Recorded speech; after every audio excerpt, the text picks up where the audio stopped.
coalition of powerful armed gangs has all but overthrown the state, forcing the Prime Minister to resign and still controlling more than 80% of the capital, Port-au-Prince.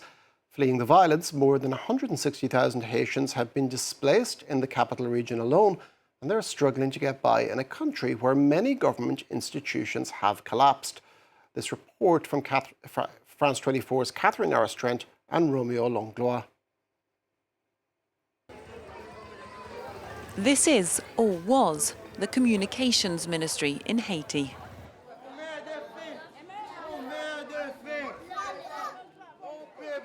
For months now, it's served as a huge squat for more than 1,600 Haitians forced to flee their homes. Today, they've had a delivery of hot meals from a humanitarian organisation. They've got 1,000 meals to go round. Not enough for one per person, but that's better than in recent months.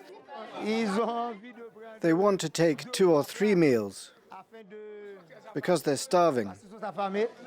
Around 160,000 people have fled their homes in the Port-au-Prince region. Here, they've set up a committee in the minister's office. We had no problems getting in. The doors were wide open. The space was free. Entire families are packed into the already pillaged compound. Look where I am today. I have a baby here in the street. Only these people helped me after I gave birth. I'm hungry and I sleep on the ground. This is misery. Rachel now lives in this corner of the ministry with 6 children. She shows us medical papers documenting a gang rape. Bandits attacked her last year, she tells us, while she was pregnant and sleeping in the streets of central Port-au-Prince. And the front line of the war with the gangs is less than a kilometre away. This is what was once the heart of the Haitian capital. What remains of its presidential palace, and over there, the highest court in the land. Right now, it's at the front lines of an ongoing war between the security forces and the gangs which control the majority of the capital city. Up in the heights overlooking the ravaged city centre, Haiti's newly appointed Transition Council is based in a luxurious villa. The council's president is a former Speaker of Haiti's Senate. Giving his first international interview, he's frank about the corruption that's rotted the core of the state. We have to recognize that the institutions have collapsed. That's been going on for a long time. But there has been a certain complicity between state authorities and criminals to win elections, gain power. But it's also due to a certain complicity by the economic elites who use the bandits and allow them to make money, equip themselves, and even confront our established forces. Haiti's Transition Council was sworn in more than a month ago, but so far has been hampered by infighting and jockeying for position, and has yet to name an interim government. Back at the Communications Ministry, at night time, conditions are at their worst. There are so many people, so some of us have to sleep in the corridors. They sleep everywhere. On the roof, on the ground, in the courtyard too. They don't have beds or blankets. They can get ill like this. Trapped on the edge of a war zone, despair and fury is rife.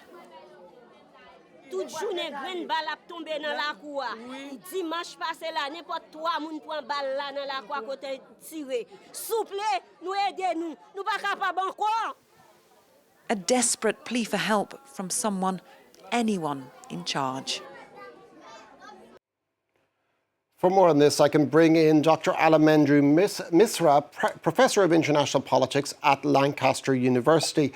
Amalendu, we have seen that Haiti has been riven by gang warfare for several months. We've seen the effects on the population. Just how functional is the Haitian state at the moment? Hi, good morning. Well, it is a dysfunctional state. It is a failed state. And as your report has clearly highlighted, the desperation that we see on the streets. If you're talking about any particular state, you are talking about the capital city, which happens to have been controlled by the gangs, almost 80%. So life is pretty precarious all around, and there are almost 200 gangs operating throughout the country. It is not just the capital that we are talking about. So no one is safe.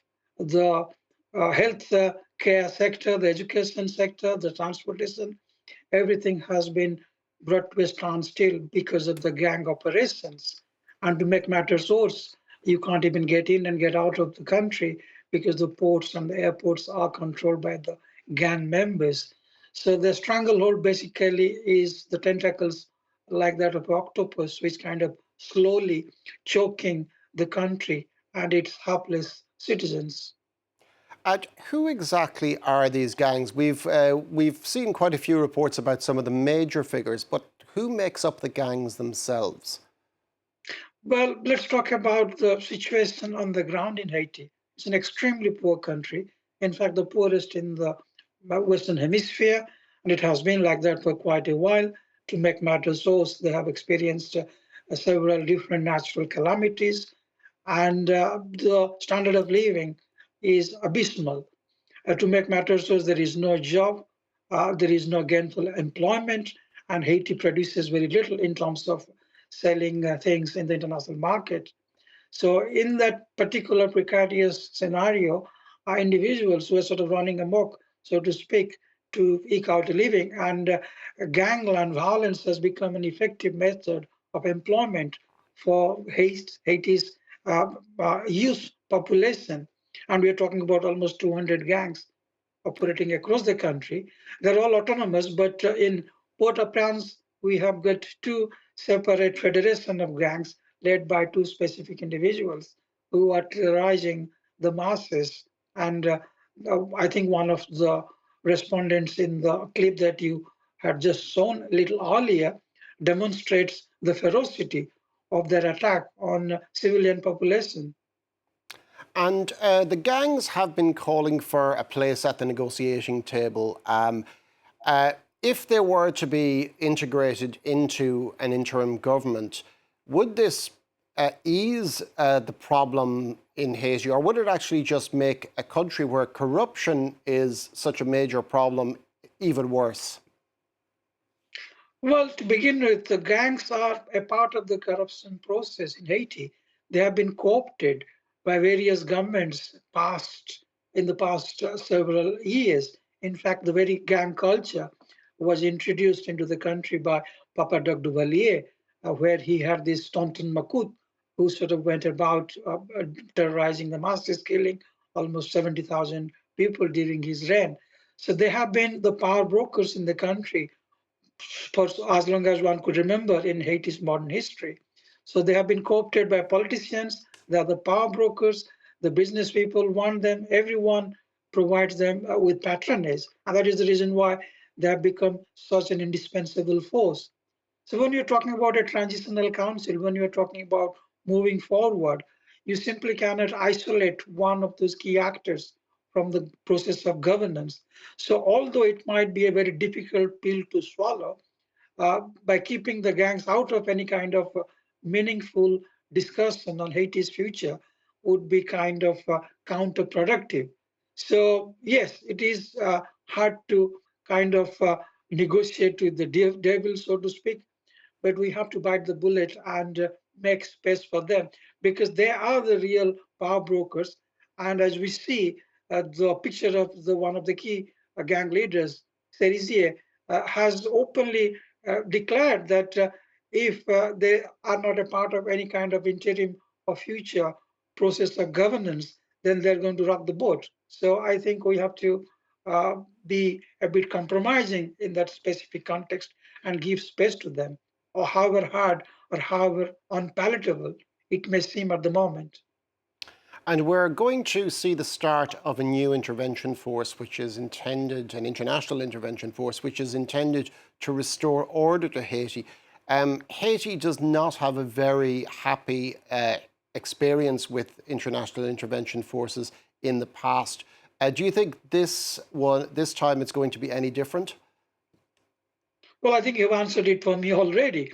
The truth is that any kind of intervention, military or humanitarian or any other form, is problematic because you are sort of barging into someone else's house and saying that this is how you should live. So it is not going to be popular. But given Haiti's condition, we have seen that it has experienced two different military interventions in the last 30 years and several humanitarian interventions, and all of them have been massive failures. So it has added salt to the injury, so to speak. And this mission is not going to be any different from the previous ones. The only thing that I can see it being different is that it will be kind of undertaken by people who look similar to Haitians. And that is the biggest kind of contribution that the international community can claim to have done for Haiti, because the previous ones were either American or the humanitarian ones were undertaken by the United Nations, and they were problematic because they were going about raping minors, and they were running a kind of a sex rings, if I could put it this way. Not very exciting stuff to talk about in an early morning television, because international community did far worse to Haitians. So they were no do-gooders. They did more harm than good. So this mission is not going to be that exciting, not for the Haitians, to put it very plainly. And if I could sort of highlight the areas which are problematic, is that it is very poorly thought out. Second, the numbers that we are talking about is very minimal. We are talking about some 2,500 multinational force, out of which there will be 1,000 Kenyans. How are they going to sort of control a country or a city which has got over tens of thousands of gangs? And second, the Haitians speak Creole and the Kenyans don't. So how are they going to communicate in terms of making them subdue or entering into any kind of negotiation process? And third, what sort of mandate do they have? Can they sort of act as peacekeepers, or do they have the mandate to fight with the gangs? We are not very clear about that. And second, fourth, the Transitional Council has got a specific body according to the plan of intervention, and that is that there has to be a National Security Council to which the external forces have to be responsible. And as yet, we don't have that Security Council. So there are kind of multitude of problems so far as external intervention is concerned. And I am very doubtful, I'm very skeptical that it is going to make any meaningful difference in terms of things on the ground and changing the overall crisis scenario. Looking beyond these interventions, what do you think is Haiti's best hope of exiting this seemingly interminable cycle of coups and interventions and crises, which of course have been exacerbated by natural disasters like the earthquake in 2010 and also food shortages afterwards? Well, Haiti's problems are multifold.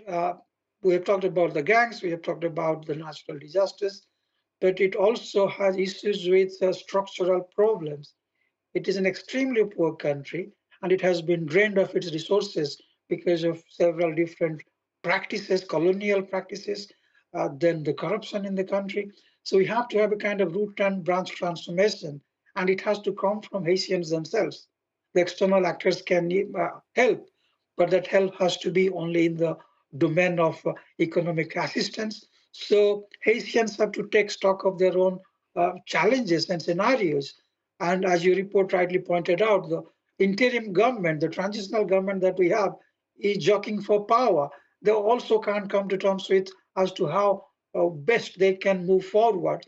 So unfortunately, the social capital, the political capital is in there in Haiti. So that has to be built up from ground up, not from top down. So the top down approach that we have in Haiti has done more harm than good.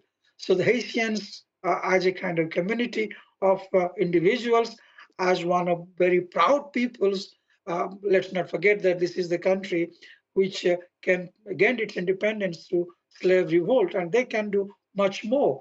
They're a proud people, they're a capable people, so it has to come from within, even if it's the leadership is given by the gangs in this particular context.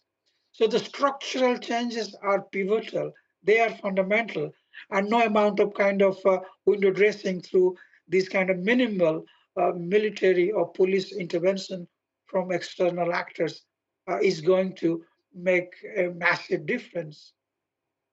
Amalendu Misra, Professor of International Politics at Lancaster University, thank you very much for your time. Thank you. Have a good day.